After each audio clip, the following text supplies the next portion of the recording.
not something that is new, that is being brought from outside or external. It's something that is within our culture, it is within us.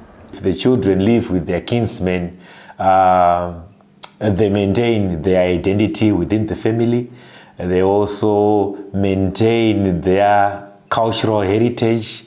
They also grow up in a family setup, which is very important for children, rather than the institutionalization way of taking care of children. Growing up in a family setting, they will receive the sort of love that they might need. A majority of the children that are in kinship care, they've actually expressed preference, towards kinship care than any other practice, because they feel, particularly when they are being taken care of by grandmothers, they are able to be given, the love that they can be given, by their parents. Because government doesn't need to fork out more resources to cater for children in alternative care. That is in residual child care facilities, because they are very expensive to maintain. Nene ngotofichengeta kuti dai wakurawo kuti wakurawo iwe ndiwo wachazoziwa kuchengeta kundakawaita kuti wasina kuti kana panesho wangoti pazvine basaba mwiri wandokurawo zvakanaka.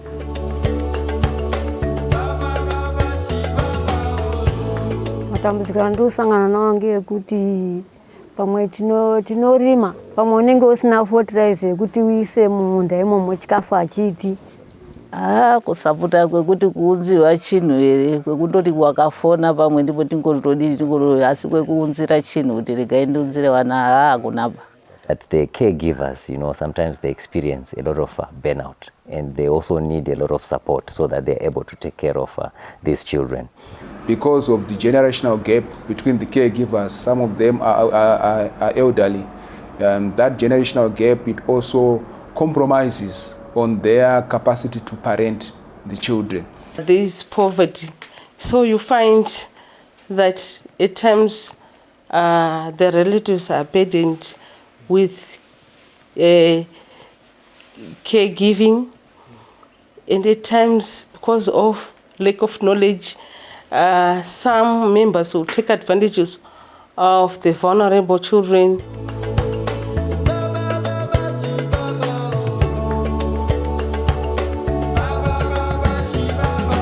We have seen the importance of consulting the affected populations. So when you are working with households, the children and the families that are in kinship care, it's important that before you develop a program, you need to consult these families so that you are able to identify the real issues, that they are facing.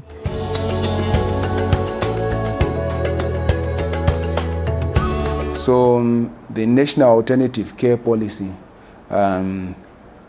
it is a policy that is seeking to address some of the gaps that were identified when we assessed and also evaluated the National Orphan Care Policy. So it is bringing in much emphasis on the need to strengthen the households that are caring for children who are in kinship care. We have got foster care guidelines, but we are yet to develop kinship care guidelines. So it is also a critical step after the launch of the National Alternative Policy that we have guidelines that are specific to kinship care.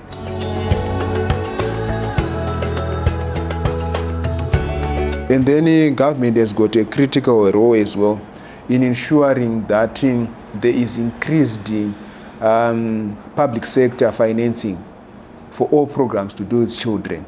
So at the moment, government has shown commitment in terms of committing a significant amount of resources towards children.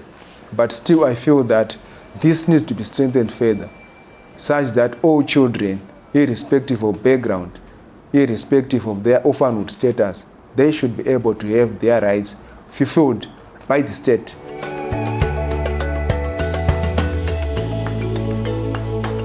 Also, government is also to create strategic partnerships with the non-state actors, with the Even local authorities themselves, they also have got a contribution towards this.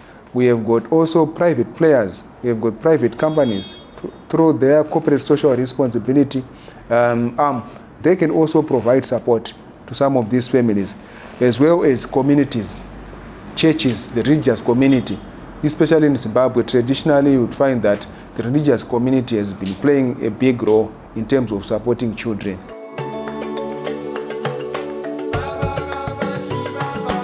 We have social workers who work very closely and in collaboration with the Department of Social Development in the respective districts to ensure that we provide support services to these families. And how do we do that? We do what we call home visits. We actually, conduct home visits to these families, check on their environment, their health. Our social workers also bring in external support in terms of information provision. We know the Department of Social Development has been very active in supporting the kinship care families in the communities, and they've been coming to support these grandmothers with information, with new information, with support services that the government can also offer to these grandmothers.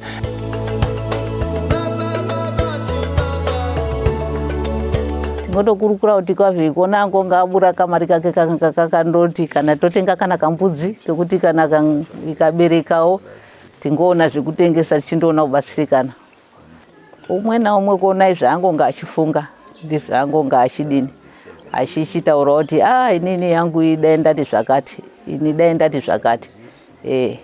We expect that these same support groups, as women who are now capacitated, as grandmothers who are now capacitated to strengthen each other, we expect them to go on and look for other households which might have the same kind of caregivers requiring a lot of support.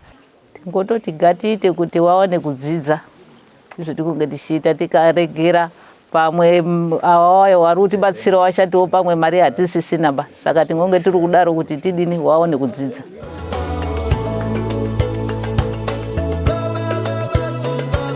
Then we would then work with the Ministry of Education. So for each and every school that we have children that we are supporting, we have volunteer teachers that we have been working with, and we call them psychosocial support teachers. And these teachers, are responsible, in monitoring the welfare of these children, following up on the challenges that these children might be facing at home, and trying to see how these children can be supported so that, they are able to complete their education. So the government, working with other partners, has got a role to ensure that all the rights of children as rights holders are fulfilled through provision of social protection services, and also provision of child protection services as well.